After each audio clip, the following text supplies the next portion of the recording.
ang nakaraan sa tadhana. Buhay ka! Nay! Ate? Ang inaakala ng lahat na patay na ay buhay na buhay pa pala. Ikaw ang magiging ama ng anak natin. Pero bakit parang ako yung kabit? Ano?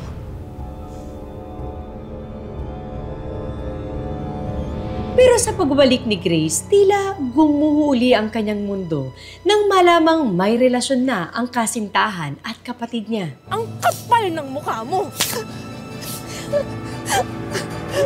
Ngayong alam na ni Grace ang katotohanan, pati ang pagbubuntis ni Marife, paano niya pakikitunguhan ang pamilyang sa palagay niya'y nangloko sa kanya at ang kasintahan sa tingin niya'y pinagtaksilan siya. Alamin natin ang mga pangyayari sa huling bahagi ng ating kwento dito lang sa Tadhana. Grace. Grace, teka lang.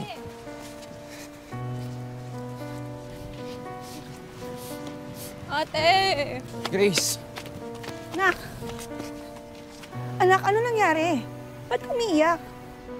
Grace, papaliwanag kami. Ano pang ipapaliwanag nyo? Niloko nyo ako! Ate, wala nang loko sa'yo. Akala namin lahat patay ka na. Kaya okay lang. Okay lang na landiin mo yung boyfriend ko. Hindi mo alam yung lungkot na dinanas namin nung nawala ka. So kasalanan ko. Kasalanan ko na akala nyo patay na ako. Pasensya na. Ang lungkot pala ng dinanas nyo. Pero yung solusyon mo, landiin yung boyfriend ko, tapos ikaw, bundisin yung kapatid ko. Ang galing nyo, kasalanan ko. Sorry, ha? Sorry. Nak, kumalma ka. Nay, paano kung kakalma? Pinagtaksilan ako nung kapatid ko at saka nung boyfriend ko. Nak, unawain mo naman sila. Ako, nung nalaman ko, inintindi ko din sila kasi yung lungkot. Kaso alam mo rin. Pero hindi mo sinabi sa akin, hinayaan mo lang ako magmukhang tanga. Nak. Nak. Nak, birthday mo. Huwag naman ganyan.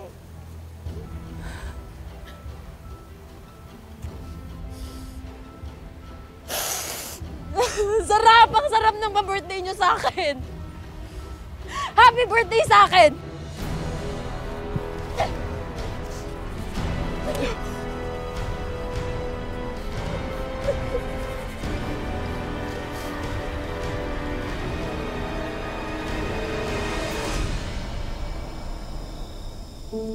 I'm so sorry, sis. Nangyari to sa birthday mo.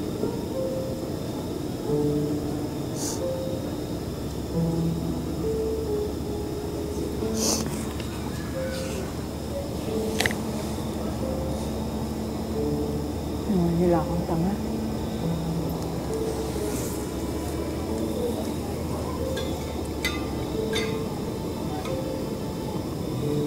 Aaminin ko na rin sa'yo. Alam ko rin. Nakita ko si Marife at si Warren. Nagde-date silang dalawa. Simula nung nakita tayo, gusto ko namang sabihin sa'yo, kaya lang. Siyempre, ayaw ko naman pangunahan yung dalawa. Kasalanan naman nila eh. Sana namatay na lang talaga ako sa abroad. Grace, ano ka ba? Huwag mo sabihin yan. Masayang-masaya kami na buhay ka. Pero paulit-ulit nila akong pinapatay, Belinda.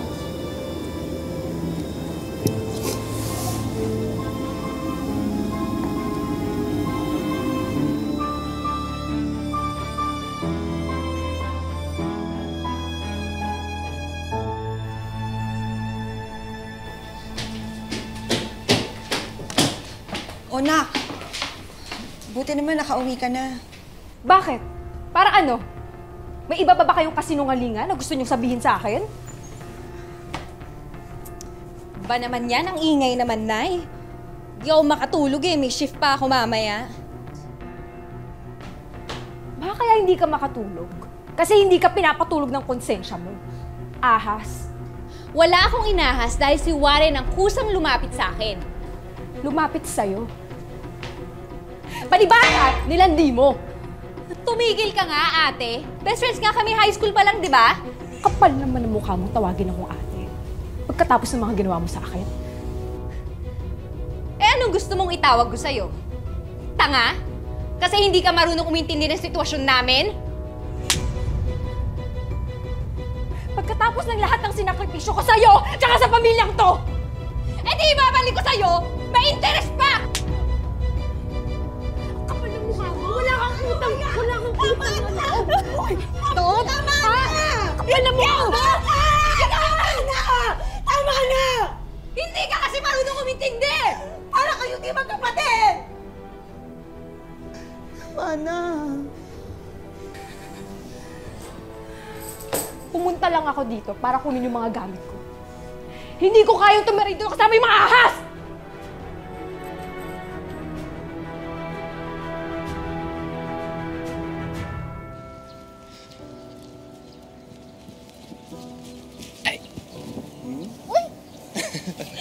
Grabe naman, oh. Ganda naman ang ngiti ng best ko. Eh, paano? Nakita ko na naman si Crush eh. Eh, sino nga ba yung crush na yan? Di na, tatawanan mo lang ako eh. Ito naman si Bes, oh. Sino nga? Dali. Promise ka muna, di mo tatawanan. Promise. Si si Grace. Si Grace? Yung ate ko? Oo, si ate mo. Alam mo, Marife, sa totoo lang, matagal ko na talagang gusto yung ate mo eh. Pakiramdam ko lang ngayon na matapos na siya mag-aral, parang umuunti na yung chance akong magtapat sa kanya eh. Kaya baka naman, Marife, pwede mo ba akong ilakad sa ate mo? Please. Sige. Sige, Bes. Thank you, Bes. Salamat. You're the best. Hinihinom ko pa ng mga vitamins mo. Hindi, naalala ko lang nung una mong sinabi na may gusto ka sa ate ko. Tagal na nun. Kung nung bago mo ligawan yung ate ko, sinabi ko na sa'yo na may gusto ako sa'yo. Sa tingin mo ba, ako yung pipiliin mo noon? Okay, nandito na tayo. Kaya ayusin na lang natin kung anong gulo meron tayo ngayon. Ano bang plano mo? Kausapin ko si Grace. Okay, magkakaanak na tayo. Kaya gusto ko maging maayos ng lahat. Dahil alam ko kahit anong mangyari, kahit awayin ka niya, awayin niya ako, awayin niya tayong lahat. Okay, kapatid mo pa rin siya. At yan. Pamangkin niya pa rin naman magiging anak natin eh. Huwag ka na mag-isip.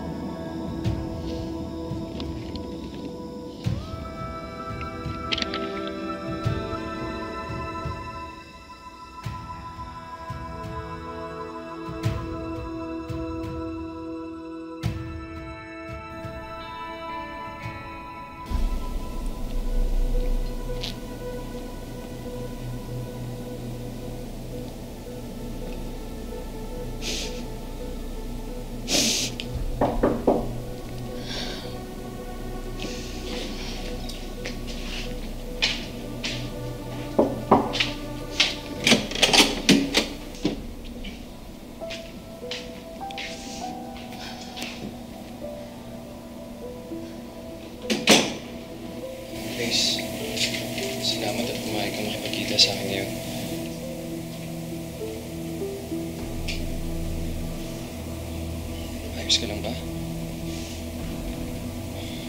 Hindi ka na makakausap ng matino eh. Ako pa yung hindi makakausap ng matino. Grace, mukhang ang dami mo nang nainom eh. Ano sa tingin mo? Sakit din.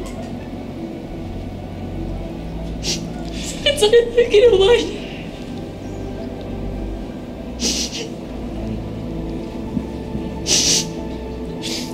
Grace naman. Kaya nga nandito din ako, di ba? Kaya nandito ako ngayon dahil gusto kong humingi ng sorry. Sorry at sana maunawaan mo yun. Ganun na lang ba o kadaling kalimutan? Grace naman. Alam mo, Grace, hindi mo alam yung pangungulila ko eh. Hindi mo alam yung pangungulila ko simula nung nawala ka. Grace, gabi-gabi yun. Gabi-gabi, hindi ako makatulog. Iyak ko nang iyak.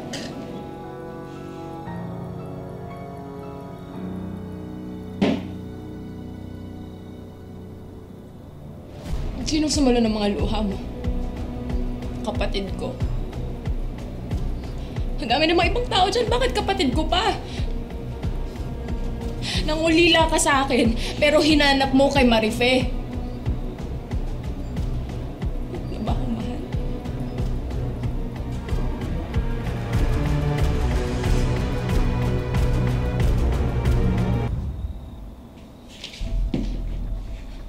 Grace, mali ito. Problema. Ito, itong ginagawa natin, mali ito. I'm sorry. Paanong mali? Warren, magkarelasyon tayo. Hindi naman tayo naghiwalay. Pero Grace, simula nung nawala ka,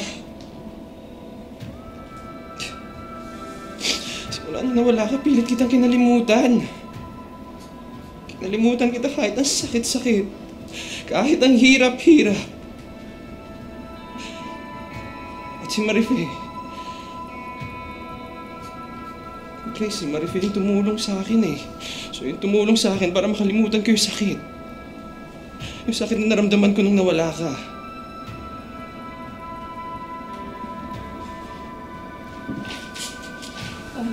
Nandito na ako. Nandito na ako.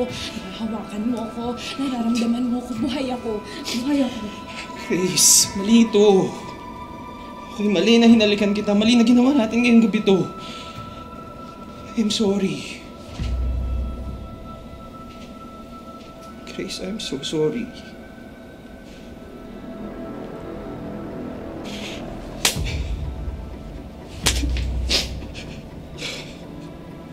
I'm sorry, Grace. Grace, I'm sorry. I'm sorry, Grace. Tama na, tama na. Tama na. Tama na. Ako pa yung sorry. nasaktan mo. Kapal na mukha mo. Kapal na mukha mo. Alas! Grace.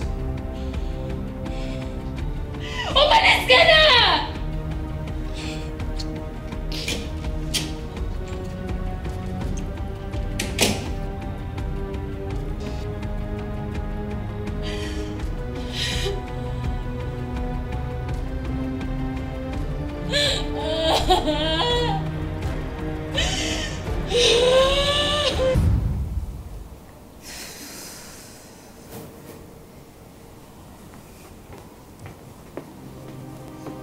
Nay, umiiyak ka na naman. Hanggang ngayon ba, iniiyakan mo pa rin si Ate Grace? Eh kasi naman, binigo ko na naman ang ate mo. Dapat talaga noon pa, pinagsabihan na kita dyan sa pakikipagrelasyon mo kay Warren. Bakit, Nay? Bakit ako? Bakit kasalanan ko na naman? Ano bang ginawa ko? Eh, di ba, single naman kami ni Warren parehas nung inakala nating patay na si ate. Nay, kasalanan ba namin sinubukan naming maging masaya sa gitna ng lungkot na pinagdadaanan namin? Kasalanan ba yun, Nay? Ako na lang lagi eh.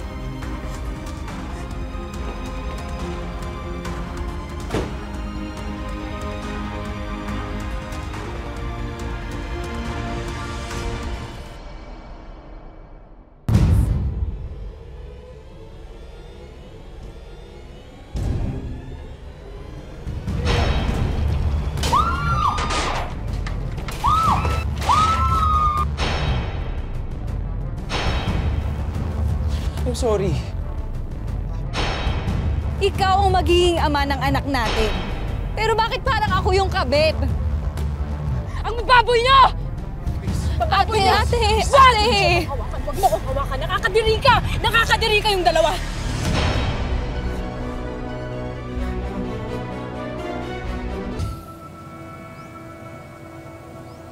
Kamusta?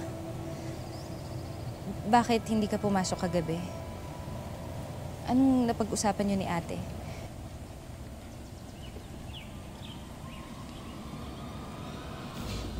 Marife.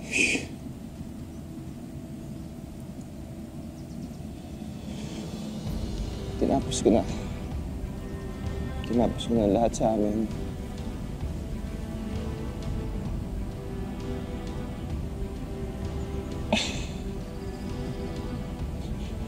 But I ended up kissing her.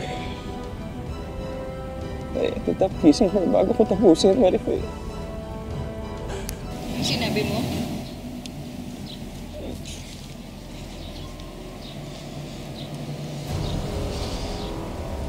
I kissed her.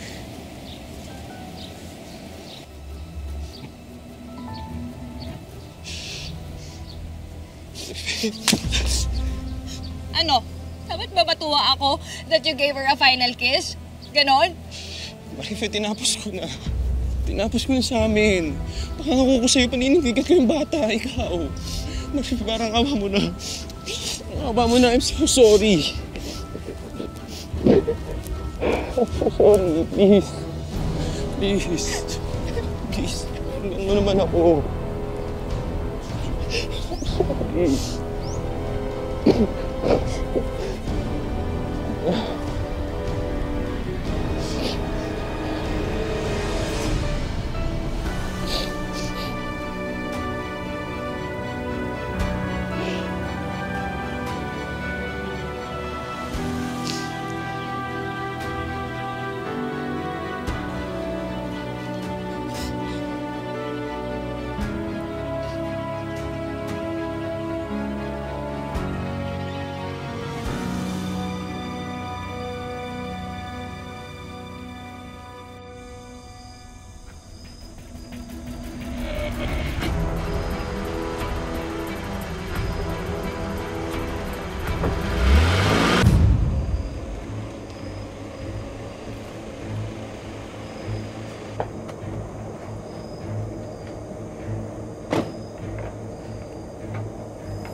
Problema mo, ate? Gusto mo ba talaga ako mamatay? Mahirap mamatay ang mas maganda. Hindi na ikaw yung ate ko na pumunta sa ibang bansa para sa pamilya. Oo. Hindi na ako yung kapatid mo na nagsakripisyo para sa pamilya. Dila mo na siya nung gumuhungkusan. Pinatay mo ako ulit nung pinagtaksalan mo. Ang sabihin mo, bitter ka. Kaya ayaw na sa'yo ni Warren.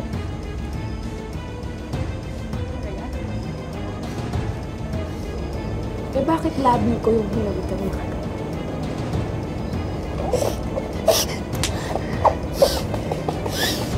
Kapal ang mukha mo? Kapal ang mukha mo? Ikaw walang hiya! Ha? Masayop ka! Ikaw yung taksil! Ikaw gusto mo ba talaga akong patayin, ate, ha? Ha? Magkatapos ko magsakripisyo para sa'yo. Magkatapos ko gawin lahat yun para sa'yo. Ano ba? Ate! Ate, masakayop ka! Ayop ka! Ikaw ang ayop! Ayop mo sa akin! Ayop ka! Pagkatapos ang paghihirap ko para sa'yo, ha? Wala ka nga! Ha? Wala ka kapatid na ahas! Marife! Ayos ka! Sige na kayo! Ito bagay talaga to sa'yo eh! Ayan! Oh! Ayan! Tama na yan! Para kayo hindi magkapatid? Oo! Gayas naman na para kayo hindi ako panganay!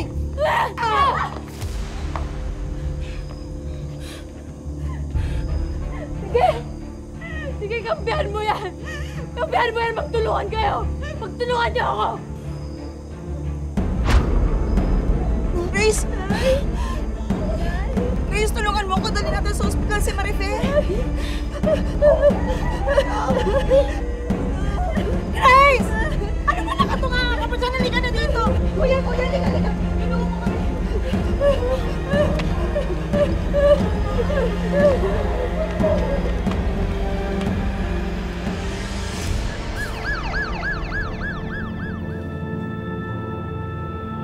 Ay, yung anak ko na yun. Baka malaglag yung anak ko na.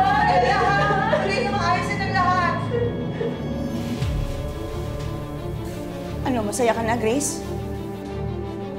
Masaya ka na pwedeng mawala yung dinadala ng kapatid mo? Nay. Magdasal ka. Magdasal ka na walang mangyari sa kanilang masama.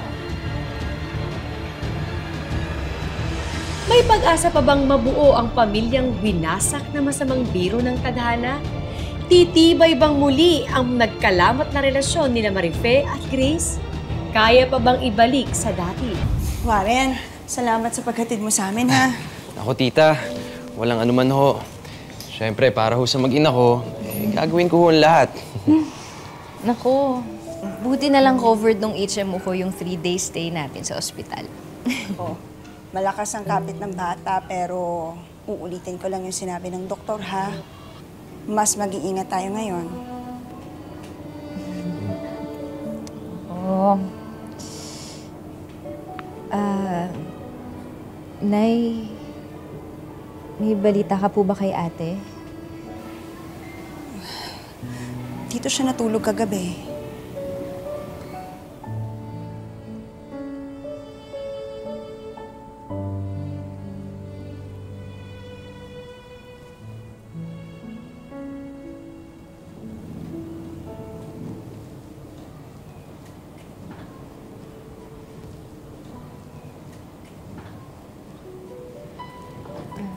Nay. Fe, Warren. Hinintay ko po talaga kayo para bago po ko umalis. Saan ka pupunta? Inaayos ko na po kasi yung mga papeles ko sa Canada. May nahanap po kong trabaho doon. Caregiver po sa isang retirement home.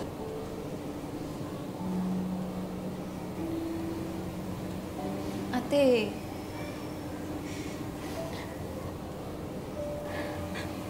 Fe, sorry. ate, sorry din. Sorry sa mga nagawa ko. Sorry po sa inyong lahat.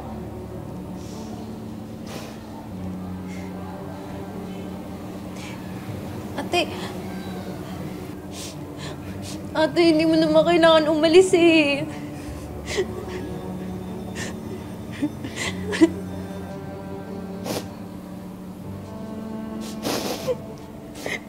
Tay, kailangan ko kasing gawin to eh. Para sa sarili ko.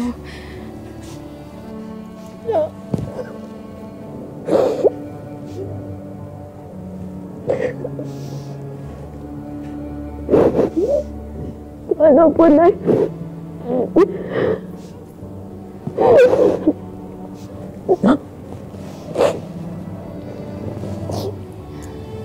Tatandaan mo, ha?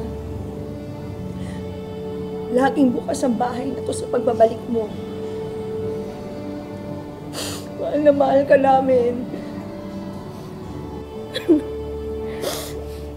Naipangako po. Babalik po ako. Kailangan ko lang po talagang gawin to para sa sarili ko.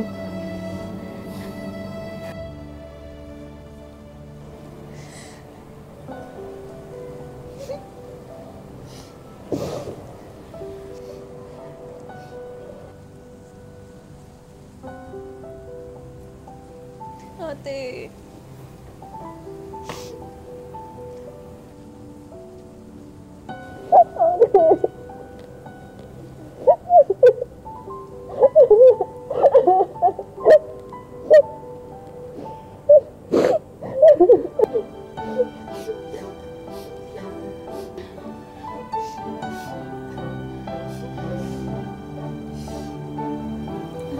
Warren,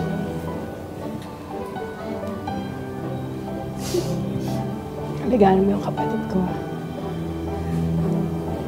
Grace. Salamat. Maraming salamat sa lahat. Salamat. Paalam.